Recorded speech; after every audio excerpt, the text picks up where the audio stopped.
तो अस्सलाम वालेकुम वरहमतुल्लाहि वबरकातुहू। दिस इज मोहम्मद अवेस और आज हम लोग जिस चैप्टर के साथ इस वीडियो को रिकॉर्ड कर रहे हैं वो चैप्टर का नाम फॉरेस्ट है। It is one of the easy chapter, but आप लोगों को इसके अंदर अपना दिमाग लगाना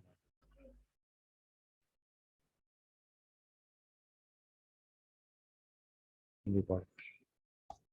तो भाई इसके ऊपर आपको लगाना होगा, इस चैप्टर पे आपको थोड़ा सा दिमाग लगाना होगा। अपना कॉमन सेंस जो आपके पास है ना, दिमाग, उसको आपको थोड़ा सा यूज करना पड़ेगा। इसको आप बिल्कुल 0 मीटर लेके जाने का कोई फायदा नहीं है।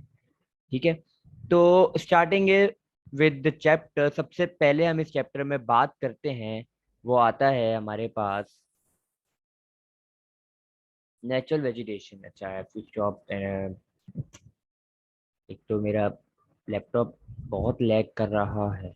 चलिए, नेचुरल वेजिटेशन।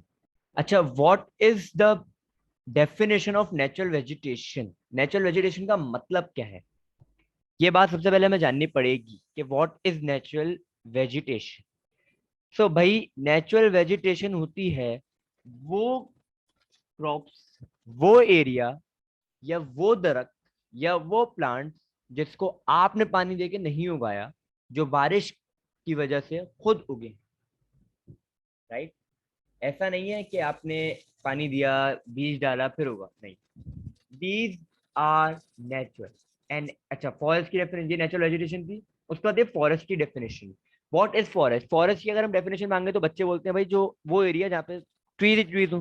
सही बात है भाई, यही डेफिनेशन है। सो इंक्लूड इसको हम ऐसे करेंगे, an extensive area of land covered or dominated primarily by tree plantation। ये डेफिनेशन थोड़ी सी मुश्किल भी है ना, तो आप इसको यहाँ से यहाँ तक लिख दो।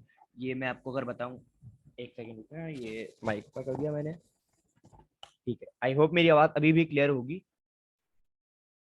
तो अगर आप इसको यहाँ से पूरा नहीं लिखते, यहाँ तक लिख देते हैं, तो भी आपकी डेफिनेशन 100% करेक्ट है।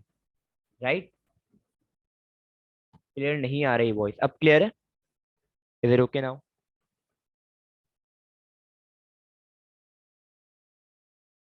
हेलो?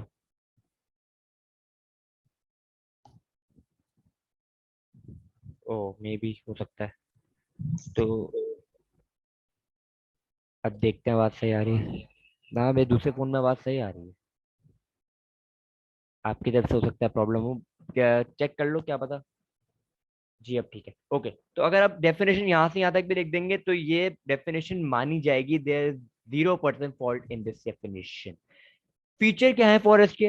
मैंने अभी अभी ऊपर बोला, एरिया डोमिनेटेड बाय ट्रीज। ऊपर लिखा हुआ है, ये लिखा हुआ, एरिया डोमिनेटेड बाय ट्रीज। तो डोमिनेटेड होगा ट्रीज के लिए, ऑब्वियस सी बात है भाई। अब सेम केस ले लो। अगर एक एरिया है, सही है, एक एरिया है जहाँ पे दरख्त ही दरख्त है, तो जरा ये बताओ, दरख्त के ऊपर नेचुरल हैबिटेट मिल जाएगा? किसको मिल जाएगा नेचुरल हैबिटेट? प्लांट्स को मिल जाएगा। प्लांट्स को मिल जाएगा नहीं, एनिमल्स को मिल जाएगा, बर्ड्स को मिल जाएगा, इंसेक्ट्स को मिल जाएगा, वाइल्ड लाइफ को मिल जाएगा। ठीक है, जंगली जानवर, वैरायटी ऑफ प्लांट्स मिलेंगे, एनिमल स्पीशीज मिलेंगी।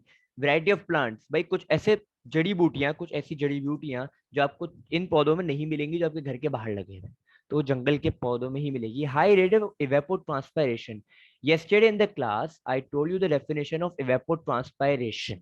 मैंने बोला था इवेपोरेशन वो होती है जो पानी से हो, पानी से भाप बन के उड़ गई और वो क्या कहते हैं, बादल बन गया।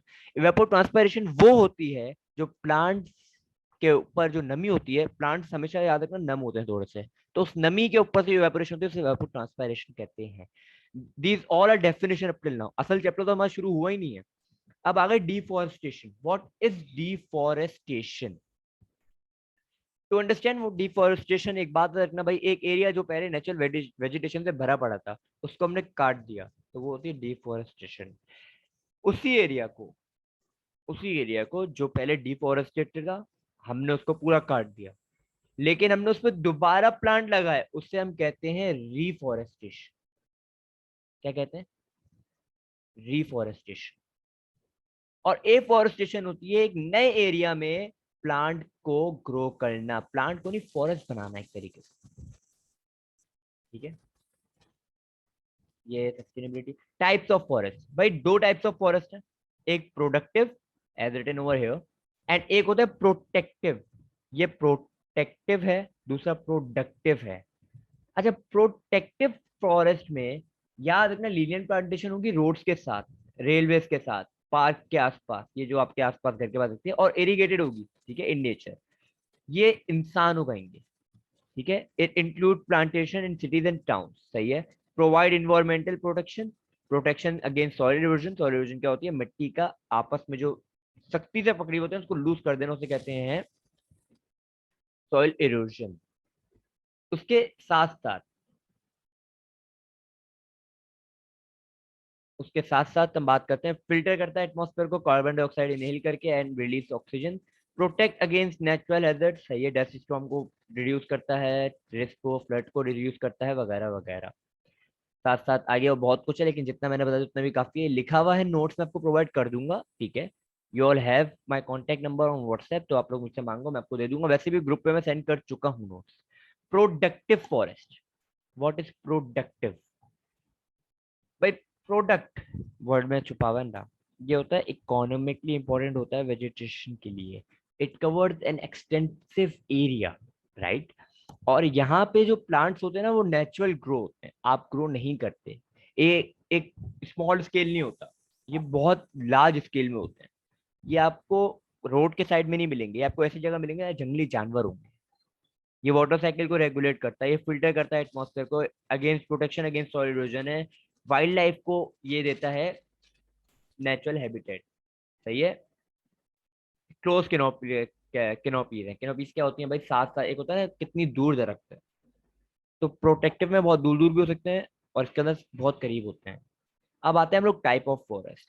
अच्छा, टाइप ऑफ फॉरेस्ट को समझाने के लिए, टाइप ऑफ फॉरेस्ट यहाँ पे टोटल कितने लिखे हुए हैं? एक, दो, तीन, सात लिखे हुए हैं पूरे, राइट। 7। तो इन 7 के 7 की अगर हम बात करें,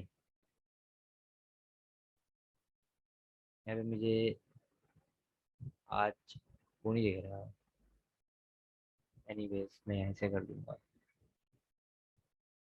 चल छोड़। सही है, 7 की 7 की बात करें तो भाई समझाने के लिए बता रहा हूँ, सही है। आ जाओ नीचे आ जाओ, छोड़ो ऊपर जाना, पता नहीं क्यों। समझाने के लिए बोल रहा हूँ, इसमें वैसे नहीं लिखा हुआ, आई गेस लिखा हुआ है। जो मैं स्किप कर रहा हूँ उनकी जरूरत नहीं है। तो आ गए हम लोग पहली टाइप ऑफ फॉरेस्ट पे। समझाने के लिए बोल रहा हूँ, समझना। अगर आपका कोई दोस्त है जिसकी बहुत छोटी हाइट है लेकिन वो भरम में बहुत ऊपर रहता है, तो वो है एल्पाइन फॉरेस्ट, ठीक है। क्या मतलब? भाई एल्पाइन फॉरेस्ट वो है, वो प्लांट्स जिनकी हाइट छोटी होती है, लेकिन ये मिलेंगे आपको 4,000 मीटर अबव। ये आपको कौन से एरियाज में मिलेंगे? नॉर्दर्न एरियाज में मिलेंगे। शॉर्ट हाइट होती है क्योंकि सनलाइट की वजह से, ठीक है। फ्लैट ट्रीज होते हैं,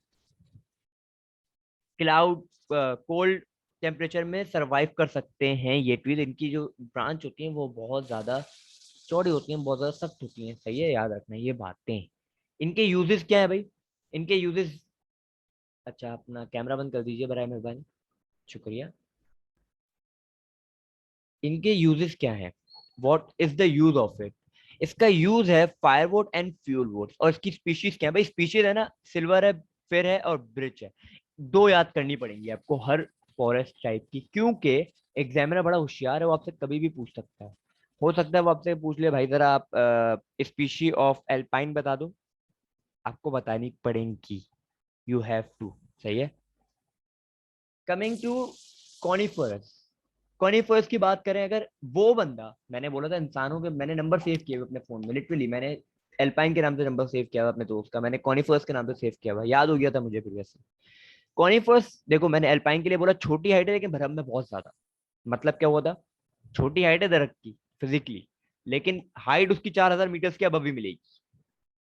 कॉनिफरस वो है जिसकी हाइट भी बड़ी है और भरम में भी एक्स्ट्राऑर्डिनरी। क्लास का सबसे लंबा लड़का जो है ना वो ये कॉनिफरस। क्या मतलब भाई? They are tall in height, आपको ये भी नॉर्दर्न एरियाज में मिलेंगे, ठीक है। They are tall in height, evergreen plant है, टॉल है, स्ट्रेट ट्रंक है, शेलो रूट्स है। इसकी जो सॉइल होती है वो थिन होती है, फ्रोजन होती है, इसलिए चलो थिक बार्क्स है ताकि कोल्ड विंड से प्रोटेक्शन मिल सके। फ्लेक्सिबल स्लोपी ब्रांचेस है ताकि स्नो अकमलेशन ना हो। और निडल पिन है। सही है, ये आ गया हमारा कॉनिफरस।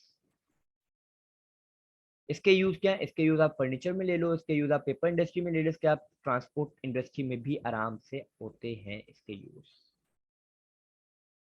कमिंग टूवर्ड्स सब ट्रॉपिकल और ड्राई फॉरेस्ट। ड्राई फॉरेस्ट के नाम में छुपा हुआ है नाम काम। ड्राई मतलब ड्राई एरियाज में मिलेंगे आपको, ड्राई फॉरेस्ट होंगे, एवरग्रीन नहीं होंगे। ये मानसेरा, इब्टाबाद, रावलपिंडी वाले एरिया में मिलेंगे। 1,000 से ऊपर ही होंगे सारे। और अगर हम बात करें इनके स्पीशीज की, तो जुनिपर इसका, वॉलनट इसका स्पीशी है। ट्रॉपिकल की बात करो राग की, तो ये आपको मिलेंगे 1,000 मीटर अबव सी लेवल के ऊपर हाइट पे, लेकिन ये मिलेंगे आपको upper Indus plain, lower Indus plains के आसपास। इनके फीचर ये है कि they are dominated by scrubs and thorny hardwoods. झाड़ियां होंगी यहाँ पे बहुत सारी, ठीक है। इसके स्पीशीज में एकेसिया है एक, और रिवेरियन और बेला 5 टाइप ऑफ फॉरेस्ट। रिवेरियन, रिवेरियन का मतलब आपको खुद पता चला, रिवर नाम में छुपा हुआ है। रिवर का मतलब क्या है? वो फॉरेस्ट जो आपको रिवर्स के पास मिलेंगे उसको हम कहते हैं रिवेरियन। याद रखना, सबसे ज्यादा काम के ये फॉरेस्ट होते हैं। सही है। इनका यूज क्योंकि कमर्शियली इस्तेमाल होता है। शीशम is the most good branded, या बोले सबसे अच्छी पायदार जो लकड़ी होती है ना, वो होती है शीशम की। शीशम यहाँ मिलती है आपको, which is use for furniture making. तो उसकी स्पीशीज क्या है? शीशम, बाबुल। ये दोनों स्पीशीज बहुत ज्यादा नायाब है। इरिगेटेड, इरिगेटेड मतलब वो जो इंसानों ने खुद उगाई है। They are planted by man in a row, linear plantation, ठीक है, लाइन में बिल्कुल। और इनकी स्पीशी भी सेम होगी, इकोनॉमिकली इंपॉर्टेंट होगा। सही है। इनके यूजेस क्या होंगे? इनके यूजेस जाहिर सी बात है, इंसान ने किसी वजह से उगाया होगा। इनका यूज होगा एनवायरनमेंट को प्रोटेक्ट करना, इनका यूज होगा पेपर बनाना, इनका यूज होगा टिम्बर के लिए लकड़ी देना। इनका लैक ऑफ फ्यूल है, तो फ्यूल वुड मिलती है इनको, जिसकी वजह से ये लोग जला के आग से फ्यूल इस्तेमाल किया जाता है। इनकी भी लकड़ियों का शीशम एंड किकार एंड पॉपुलर इनकी स्पीशीज है। मैंग्रोव्स के बारे में बात करो। मैंग्रोव वो प्लांट है जो नमकीन पानी में वाहिद उग सकता है, जो पाकिस्तान के आसपास आपको अरेबियन सी के डेल्टा के पास मिलता है, सिंध में और बलूचिस्तान डेल्टा में मिलता है आपको। Right. They are evergreen, salt loving plant है ये। Broad leaf with drip tips, leaves are leathery होते हैं इसके लीव। सही है। और they grow in depositional environmental of delta. सही है। कीचड़ में उगे हुए होते हैं एक तरीके से, डेल्टा के आसपास कीचड़ ही होता है। इनका यूज क्या है भाई? ये आपको सबसे अच्छी बात बताऊं, ये आपको फिश के लिए नेचुरल हैबिटेट मिल रहा है। सी वाटर को प्रिवेंट करता है पास होने के। यहाँ पे जो कहते हैं ना कराची में सैलाब आने वाला, वो रुक गया, इनकी वजह से रुकता है बहुत दफा। It reduce coastal storms as I said. और तो और it also filter pollution from water, ठीक है। क्योंकि ओपन सी के अंदर, अगर कमर्शियल की बात करें तो फर्नीचर के लिए लकड़ी इस्तेमाल की जाती है, टेमर की, ठीक है। डिस्ट्रीब्यूशन ऑफ मैंग्रोव भाई मैंने भी बताया, एक सिंध कोस्ट पे है और एक बलूचिस्तान कोस्ट के ऊपर है। तो इन दोनों को अगर थोड़ा सा हम लोग वो कर लें, ये देखो हमने यहाँ पे क्या कर लिया, हमने यहाँ पर इसको कर लिया थोड़ा सा कंपेयर। ये लार्ज है, ये स्मॉल है, राइट। डेल्टा की बात हो रही है यहाँ पे। डेल्टा क्या होता है भाई? वो एरिया जो रिवर जा रहा था एक सीधा सीधा, अब ये रिवर स्प्रेड होने वाला है सी के अंदर, तो ये यू खुल जाएगा पूरा। तो ये क्या है? हिस्सा है, ये डेल्टा है, राइट। तो river of Balochistan, Indus river के पास है, ये रिवर ऑफ बलूचिस्तान के पास है, लेस एवेलियम है, यहाँ पे मोर एलिवेरियम है। इतना आसान है, और कुछ नहीं है इसके अंदर इतना कुछ खास। बात करते हैं, आगे बढ़ते हैं। मैंग्रोव सर्वाइव वाटर में कैसे करते हैं वो तो छोड़ दो, डिस्ट्रीब्यूशन ऑफ मैंग्रोव वही बता दी मैंने आपको। फैट्स ऑफ फैट्स है मैंग्रोव के लिए। सवाल आ सकता है पास पेपर का, आ सकता है, इजिली आ सकता है, और ऐसा आ सकता है कि आप लोग डर के मारे बैठ जाओ। तो इससे अच्छा पढ़ के जाना। सेट्स टू मैंग्रोव लिख सकते हैं भाई। मैंग्रोव को क्या खतरा है? मैंग्रोव को खतरा ये है कि डिफॉरेस्टेशन की वजह से वहां पर हैबिटेट जाएगा। किसका जाएगा? मछलियों का। कंस्ट्रक्शन जो डैम पे हो रही है फ्लो की, उधर क्या कहते हैं एरियाज में, वहां से पानी जब आ रहा होता है इस तरह, तो डेल्टा के अंदर पानी तो नहीं मिल पाता। जब डैम्स के अंदर पानी स्टोर करे, रिवर का पानी कहाँ जाए? मैंग्रोव जो है वो फिल्टर करते हैं पानी को। जब मैंग्रोव ही नहीं बचेंगे तो पानी को फिल्टर कौन करेगा? राइजिंग सी लेवल है ग्लोबल वार्मिंग की वजह से, इसलिए थ्रेट्स है, हो सकता है मैंग्रोव खत्म हो जाए, तबाह हो जाए। Environmental importance of this forest सबकी सारों की एक साथ बात हो रही है यहाँ पे। इन्वायरमेंटल, इट कंट्रोल फ्लड, सही है। और क्या कहते हैं, फॉलन लीव्स जो होते हैं, फॉलन ट्रीज जो होते हैं, वो ह्यूमस देते हैं हमें, जो डिकम्पोजिशन के बाद फर्टिलिटी ऑफ सॉइल इंप्रूव करती है, सही है। फॉरेस्ट ब्रीडिंग ग्राउंड में फॉर फिशेस, मैंग्रोव की बात करें तो, और बाकी वाइल्ड लाइफ के लिए हर forest. They also control temperature, atmosphere को भी कंट्रोल करते हैं, राइट। इकोनॉमिक इंपॉर्टेंस क्या है भाई, कमर्शियल यूज होता है, फायरवुड मिलता है, रॉ मटेरियल है बहुत सारी इंडस्ट्रीज का, जैसे पेपर इंडस्ट्री है, फर्नीचर इंडस्ट्री है, स्पोर्ट्स गुड इंडस्ट्री है, सही है। और forest are important source of energy, as coal जो है, मिनरल ऑयल जो है, नेचुरल गैस लिमिटेड है बहुत सारे पार्ट में, तो लकड़ी जला के खाना पकाया जाता है। इंडस्ट्री में कहाँ का इस्तेमाल होता है, अभी भी मैंने ऊपर बताया, ये देखो अभी ऊपर बताया था लेकिन दोबारा आ गया यहाँ पे, तो बता दूंगी। कंस्ट्रक्शन में ऑब्वियस सी बात है, बिल्डिंग में लकड़ी की इस्तेमाल होती है। ट्रांसपोर्ट में, आप रेलवे की ट्रैक बनाते हो ना, उसमें भी लकड़ी इस्तेमाल होती है। केमिकल इंडस्ट्री में बात करो तो भाई बहुत सारी केमिकल इंडस्ट्री में अगर बात करो तो फार्मा जो है, दवाइयाँ, वो भी लकड़ी से बनती है बहुत सारी।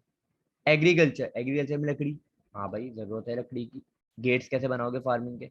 पेपर इंडस्ट्री में वुड ही एक मेन रॉ मटेरियल है। स्पोर्ट्स गुड इंडस्ट्री में बैट बनता है लकड़ी का, रैकेट्स बनते हैं। क्राफ्ट इंडस्ट्री, घर में आप लकड़ी से क्या कर सकते हो, आप छोटे क्या कहते हैं, बहुत सारे आजकल मॉडल्स भी बनाए जाते हैं, बहुत सारे आजकल वो बनाए जाते हैं, छोटे छोटे खिलौने टाइप बनाए जाते हैं लकड़ी के। दे नॉट एक्चुअली खिलौने, बट हम लोग कहते हैं उन्हें। फर्नीचर इंडस्ट्री, ओ भाई फर्नीचर की तो बात नहीं करो, लकड़ी से टेबल बनाई जाती है, बेड्स बनाए जाते हैं, बहुत सारी चीजें बनाती हैं। डिफोरेस्टेशन के कॉजेस क्या है, अर्बनाइजेशन की वजह से डिफोरेस्टेशन हो रही है। अर्बनाइजेशन का मतलब क्या है, अर्बनाइजेशन इज आबादी का बहुत ज्यादा बढ़ना, उसकी वजह से हम क्या करते हैं, दरख्तों को काट देते हैं। इंडस्ट्रियलाइजेशन, हम लोग इंडस्ट्री उगानी है एक जगह पे, हमें खाली जगह नहीं मिली, हमने एक दरख्त की जगह साफ करी, फॉरेस्ट की, हमने वहां पे एक इंडस्ट्री लगा दी। लोकल डिमांड, भाई लोकल डिमांड है लकड़ी की, पेपर बनाना है, लकड़ी कहाँ से लाओगे, लकड़ी तो काटनी पड़ेगी। फ्यूल वुड, पाकिस्तान में तो है ही नहीं ना फ्यूल वुड। पेट्रोल के रेट देख लो, 250 से ऊपर चलेगा, 250 तक चलेगा, तो कहाँ से खरीदेंगे लोग। पेट्रोल खरीद के आग लगाएंगे नहीं, लोग दरख्त काट के आग लगाएंगे। ओवर ग्रेजिंग बाय, भाई ओवर ग्रेजिंग वाली चीज है ना, ये गलत है। जो भी एनिमल है उनको आप लेके जाओ, अपना खुद खिलाओ, चारा वारा दो। नहीं, यहाँ तो हम लेके जाते हैं, दरख्त तो चराई कर देते हैं, बुल सारे जो छोटे भेड़ बकरियां हैं, सब सब खा लेते हैं ऐसे। और ओवर ग्रेजिंग की वजह से भी डिफोरेस्टेशन होती है। बाकी इतने सारे में causes of effects of deforestation, भाई मैंने भी बताया सॉइल इरोजन क्या होती है, सॉइल इरोजन होती है इसकी वजह से सिल्टेशन, कल के लेक्चर में बताया था। फॉर्मेशन ऑफ वेटलैंड टोपोग्राफी, भाई एक जगह है, वहां पे डिफोरेस्टेशन हो गई, पहले वो बिल्कुल फ्लैट लैंड था, अब जब डिफोरेस्टेशन हुई है ना, तो उसका जमीन ऊपर नीचे हो जाएगी, एयर पोल्यूशन बढ़ता है, ऑब्वियस सी बात है, जब एक दरख्त आपको ऑक्सीजन देता था, आपने उसको खत्म कर दिया, फॉरेस्टेशन, एयर पोल्यूशन बढ़ेगा, ग्लोबल वार्मिंग भी बढ़ेगी। रिवर, मैंने ही बताया था कि भाई ये जो है क्या कहते हैं, फॉरेस्ट है, ये फ्लड को रोकते हैं, जब फॉरेस्ट ही नहीं होंगे तो फ्लड के चांसेस बढ़ जाएंगे। Loss of natural habitat, forest में एनिमल रहते हैं, जब फॉरेस्ट ही नहीं रहेगा तो एनिमल कहाँ जाएंगे। इकोनॉमी ऑफ पाकिस्तान, इसको तो छोड़ दो, स्किप मारो। सी कम्युनिकेशन को भी छोड़ दो, ये तस्वीरें हैं, ये नोट्स में आपको सब मिल जाएंगी। जो चीजें छुड़वा रहा हूँ वो इंपॉर्टेंट नहीं होती, राइट। ये असल में सवालात हैं पास पेपर्स के मिला जुला के सारे। व्हाट इज सिलेक्टिव कटिंग, ये सवाल आ सकता है। सिलेक्टिव कटिंग, भाई सिलेक्टिव कटिंग वो होती है, is the matter in which only, मतलब जो इकोनॉमिकली इंपॉर्टेंट है ना, उन्हीं दरख्तों को काटो। ऐसा ना करो कि छोटे छोटे जो प्लांट उनको भी काट दिया, हर दरख्त को काट दिया। एक पाकिस्तान का एक कानून बनाया गया था कि आप, एक कानून था, बहुत अच्छा कानून था, और उस कानून में बोला गया था कि अगर आप एक दरख्त काटोगे तो आपको 3 और उगाने पड़ेंगे। लेकिन ये कानून आज तक किसी ने फॉलो नहीं किया। तो वही बात है ना, पाकिस्तान है भाई ये, ऐसे कैसे फॉलो कर देंगे, हैं हम फॉलो करेंगे, हम पाकिस्तान थोड़ी रहेंगे अगर फॉलो करेंगे कोई कानून। सस्टेनेबिलिटी, सस्टेनेबल का मतलब क्या होता है, सस्टेनेबल वो होता है कि आप भी इस्तेमाल करो, आपके आने वाली नस्ल भी इस्तेमाल करे, ठीक है। तो हम लोग अगर डिफोरेस्टेशन कम करें, दरख्तों को कम काटना शुरू करें, सस्टेनेबल शुरू हो जाएगा। ट्री प्लांट करेंगे, सस्टेनेबिलिटी हो जाएगी, भाई लोगों के लिए हम सस्टेन कर देंगे प्लांट को, सही है। प्लांट सस्टेन होना शुरू हो जाएंगे इस तरीके से, और लिमिटेशन लगा दी जाए। ग्रेजिंग को कंट्रोल कर लिया जाए। ग्रेजिंग मैंने बताया, अभी अभी बताया था, गोट का जो घास और ये जो दरख्त खाना शुरू कर देते हम लोग। Strict implementation and environmental laws, अभी बताया था ना, एक ये लॉज बना था, एक इन्वायरमेंटल लॉ बना था, कानून किसी ने फॉलो किया? नहीं किया। फायदा पाकिस्तान है भाई। ये हम अगर कानून फॉलो करना शुरू कर दें तो हम कैसे प्रूफ करेंगे कि हम पाकिस्तानी हैं? कर सकते हो प्रूफ? नहीं कर सकते। तो भाई यहाँ हमारा चैप्टर होता है कंप्लीट। किसी को अगर कोई सवाल है तो फौरन से पूछ ले, क्योंकि अभी दो दो बच्चों ने स्टार्ट अभी ज्वाइन ही अभी किए क्लास को, तो इसलिए पूछ रहा हूँ, अगर कोई सवाल है तो फौरन से पूछ।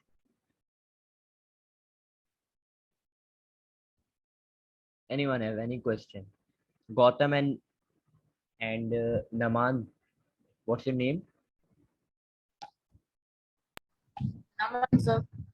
ओके, तो कोई सवाल है तो बताओ, इफ एनी। सर फिजिक्स की क्लास चल रही थी तो ये अभी यहाँ आए। If you want to take physics class तो आप जाओ, फिजिक्स की क्लास लो, टाइम हो चुका है, खत्म क्लास।